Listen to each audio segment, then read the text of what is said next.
This is a 2016 Porsche 911R. The original base price of this car just last year was around $185,000, but this car has proven to be maybe the greatest investment in automotive history, as they're trading on the secondhand market for around $500,000, $500,000, and some have reportedly sold for even more than that in just 1 year. Today, I'm going to find out if it's worth it. Now, I've borrowed this 911R through a client of my friends at Platinum Motor Cars, an excellent dealer here in the Detroit area with an amazing inventory of exotic and unusual cars. You can check them out in the link below. Right now, I'm going to show you around this thing. I'll start with a little overview. The 911R is special for a few reasons, but the biggest are these. Number one, the 911R has the 500 horsepower 4-liter flat 6 engine from the ultra high performance 911 GT3 RS. But the R is free from all the crazy GT3 RS adornments like the big wing and the giant aero effects. Just the clean, classic Porsche 911 look with that big engine. Number two, it's a stick shift. The market has loved manuals lately as they symbolize a connection with the car you just can't get with an automatic, but Porsche has been going away from the manual until this car. And number three, this car is limited to just 991 units worldwide, making it rarer than the GT3 or the GT3 RS. Between the manual transmission and the classic styling, it's the optimal Porsche for the purists, but that production number ensured that most purists could never even get one. With that out of the way, I'm going to give you a tour of this thing. Now, this car isn't as weird and quirky as some of the cars I review, but it is really cool. Let me show you what I mean.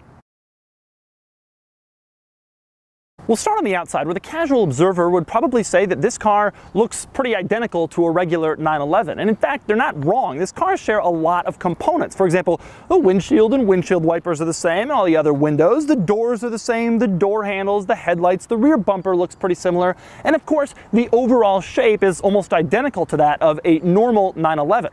I actually think that's one of the coolest things about this car. It bucks the new exotic car trend of going so showy and ostentatious and in your face, and instead this car is restrained and understated and cool.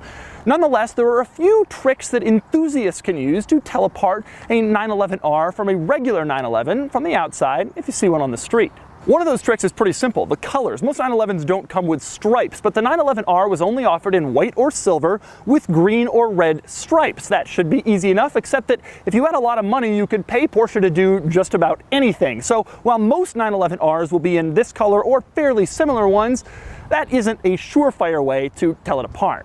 Another difference is the wheels. These aren't your standard 911 wheels with your standard spokes and your standard lug nuts. These are center lock wheels with one really tight lock in the middle instead of several lug nuts. They're designed for racing, so you can get them off quickly in the pits. Although they require so much force and a special tool to take them off, good luck removing your wheel on the side of the road if you have a flat tire. To me, the most obvious thing that distinguishes the 911R from a regular 911 on the exterior is the front bumper. Although the 911R doesn't adopt any of the GT3 RS's crazy rear wing aero stuff or all the weird holes on the side of the car, it does share the GT3 RS's front bumper, which is very distinct from the regular bumper in a regular 911. Fortunately, it doesn't have the GT3 RS's super low front lip that scrapes on just about every bump in the road. With that said, if you do find the 911R a little bit too low to clear an obstacle, this car is equipped with the best front axle lifting system I've ever seen. Now, a lot of Ferraris, Lamborghinis, that sort of thing have front axle lifters, but they always take forever to actually lift the front of the car. It doesn't sound like it would be such a problem, but in practice it is. If you're driving along, you don't want to wait 30 seconds with cars piling up behind you while you lift the front of your car to go over a bump. In this thing, I push the button and I'm up. It's amazing how quick this is. And when I wanted to go down, push the button again, and I'm down. Interestingly, my favorite thing about the front axle lifting system has nothing to do with the system itself, but rather the diagram shown inside the gauge cluster when you push it. Look at that thing, isn't that cool? It's like an old 911, it looks like a 993 GT2 or something. It's heritage. Since I'm discussing the GT3 RS, let's talk about those goofy rear styling aero bits that I keep alluding to.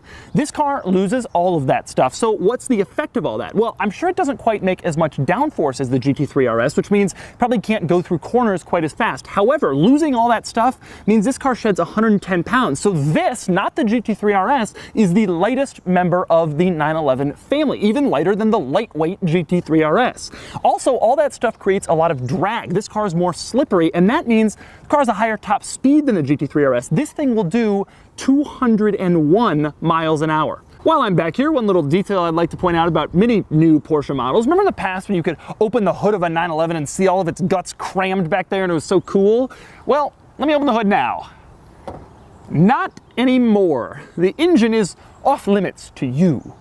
Another one of my favorite exterior quirks on this car is the front emblem. This isn't one of those metal emblems badges that you see on other 911s or frankly every other car. Instead, this badge is a decal in order to save weight. It's kind of a gimmick. I'm sure they don't actually save that much weight, but it is pretty charming.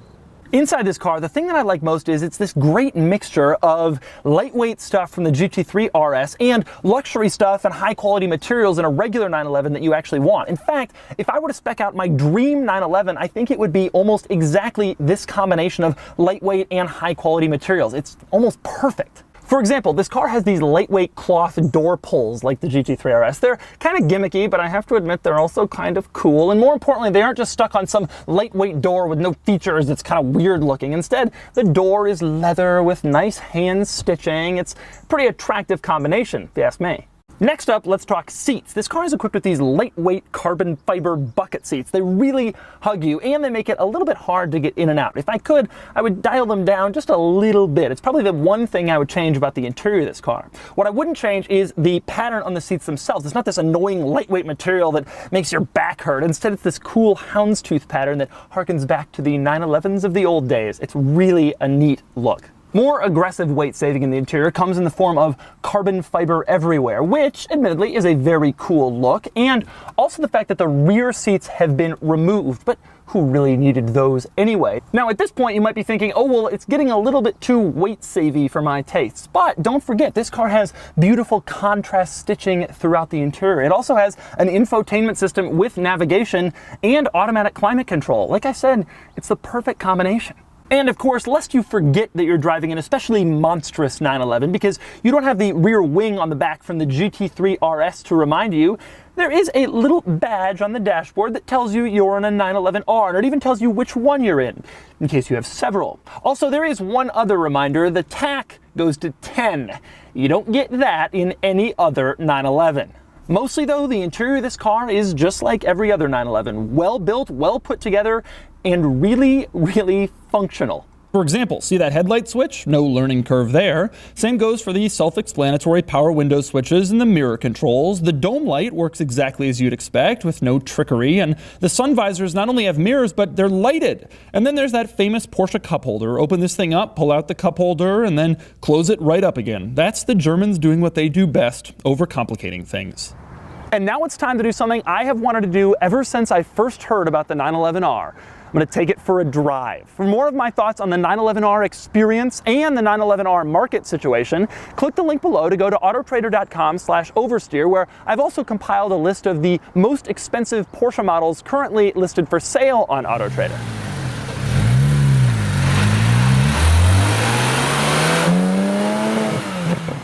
All right, driving the 911R. This is a little nerve-wracking. This might be the most valuable car I've ever done based on the current market value. The seat is very tight. It really hugs you. I've got the mic pack in my pocket and I had to take it out because it's too tight. It's kind of weird. When you look down, this feels like a regular 991 911, which I'm used to driving. I've been in a million times. But then you press the accelerator and it moves a lot faster and it sounds a lot better. Like all Porsches, it's just so precise. You can just kind of point it where you want it to go, and the handling is so direct. The steering is so direct. It is so tremendously precise. And that downshift, and that downshift. It's so easy to do. The thing I love about Porsches is the gear selector clutch situation is always just so perfect.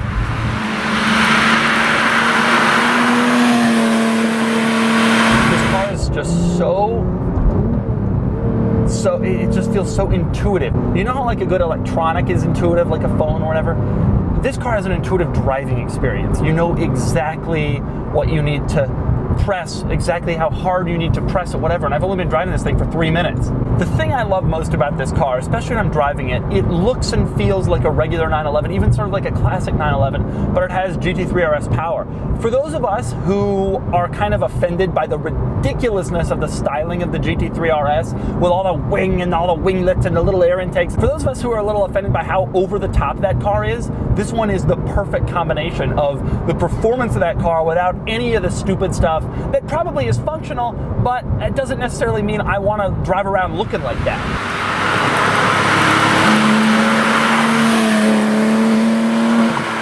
Going dead straight on the road, car is beautifully flat, very little intrusion, no wind noise, very little tire noise. In that sense, it just feels like a 911, which is of course a great thing, like a nice luxury car built in Germany, solid. But now we're on some great back roads, and this is where this car really comes alive. The engine note is so good. If there's any question, are you in just a normal 911? You hear that, and the answer is absolutely not. The shifter action is amazing, and this car just has so much power. You know, I'm used to being in a GT3 RS and I'm not shifting. You're not used to having this much power in a manual 911 without it being a turbo, and obviously they don't even do the turbo with a manual anymore. So this is the most powerful 911 where you're shifting the gears yourself. It actually kind of takes some getting used to if you spend a lot of time in 911.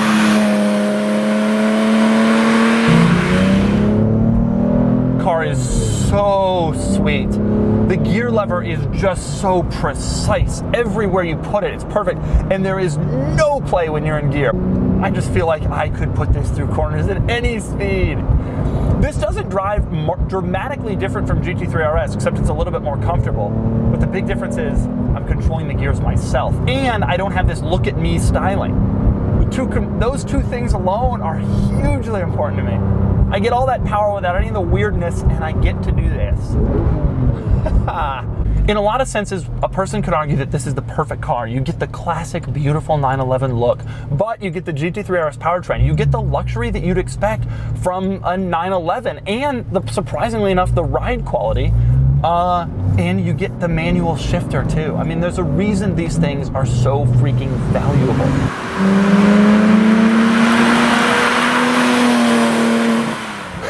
So the Porsche 911R is pretty amazing. In fact, it is the single best Porsche 911 I've ever driven. Ever, without qualifiers, the single best I've ever driven. I also hate cars that are so showy and overstyled, so I prefer the 911R's classic look to the GT3 RS's crazy wings and all that stuff, no matter how functional they may be. But folks, this isn't a $500,000 car. For one thing, too many units were made to sustain that price point. And in addition, while I like the styling, most people who spend $500,000 for a car want something with a completely unique look, like the Ford GT or the Carrera GT, and not a car that shares a lot of components with a $90,000 car. In addition to that, the 911R's special manual transmission won't be all that special soon, as Porsche says they're going to bring it back for the next generation GT3. With all that said, I'm going to remind you of something I just said. This is the best 911 I've ever driven, and I suspect this will always be considered a special car. And I strongly suspect this will always be a very, very expensive car. And now it's time for the Doug score. Starting with the weekend categories and styling, the 911R is beautiful. The classic 911 look plus a few special touches, it earns an 8 out of 10. For acceleration, the 911R does 0 to 60 in 3.7 seconds, earning it an 8 out of 10.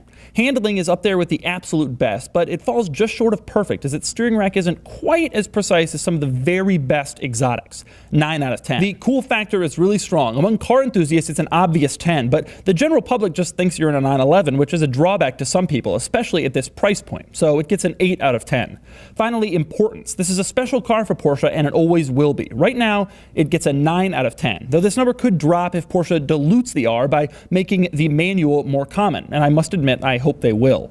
Total them up and the weekend score is 42 out of 50, tying it for first place among enthusiast cars. No surprise at all. In the daily category, starting with features, the 911R does well. It has some nice modern gadgets, but given its purpose, it's no surprise it doesn't have the automatic beeping, lane departure, radar guided whatever, so it only earns a 6 out of 10. Luxury measures comfort and smoothness, and this car isn't designed for that stuff. It's not punishing, but it's below average, earning a 4 out of 10. Quality, however, is obvious. The 911R's interior is made of top quality materials, and Porsche is notoriously reliable. However, high long-term repair costs prevent a perfect score, so it gets a 9 out of 10. Practicality. Trunk space is a mere 4.7 cubic feet, and this car doesn't have back seats to raise that score, so it earns a 2 out of 10. Finally, we come to value. At the original MSRP of $165,000, I'd give it a high score, maybe even a 10, but at $500,000, this car is overhyped and overinflated.